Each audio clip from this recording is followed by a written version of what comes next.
السلام علیکم سامعین کرام، 16 ربیع الاول ہے، 23 اکتوبر ہے۔ آج کی خبروں کی شروعات فاطمہ نامی طالبہ کی تلاوت کلام پاک سے کی جا رہی ہے۔ دراصل یہ ایک مسابقہ ہوا ہے مغربی اتر پردیش کے ضلع شاملی کے گاؤں اودری کے دینی ادارہ مدرسہ اسلامیہ عربیہ دارالعلوم حسینیہ میں یہ مسابقہ ہوا ہے۔ یہاں ایک تقریب ہوئی ہے۔ اس تقریب میں ہی فاطمہ نامی طالبہ نے اول پوزیشن حاصل کی ہے، جس کی تلاوت پیش کی جا رہی ہے۔ اس تقریب کی سرپرستی مولانا وسیم اور صدارت مولانا عارف نے کی ہے، اور یہاں قاری جاوید کیرانوی اور قاری سفیان حکم کے طور پر شامل ہوئے ہیں۔ اب اس طالبہ کی تلاوت پیش خدمت ہے۔ مسمات فاطمہ بنت محمد داؤد۔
محمد الا اظہار حلقی ہوگا، کیوں؟ اس لیے کہ دو پیش تنوین کے بعد حروف حلقی کے 6 حرفوں میں سے حمزہ آ رہی ہے، اس لیے اظہار حلقی ہوگا۔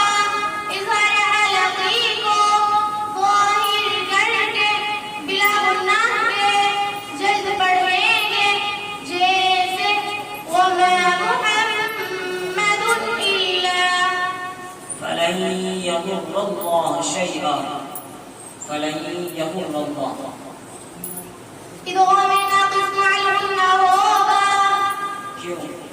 اس لیے کہ نون ساکن کے بعد حروف یومین کے 4 حرفوں میں سے یا آ رہی ہے، اس لیے ادغام ناقص مع الغنہ ہوگا۔ ادغام ناقص مع الغنہ کو غنہ کے ساتھ ملا کر پڑھیں گے، جیسے فلن یضر اللہ۔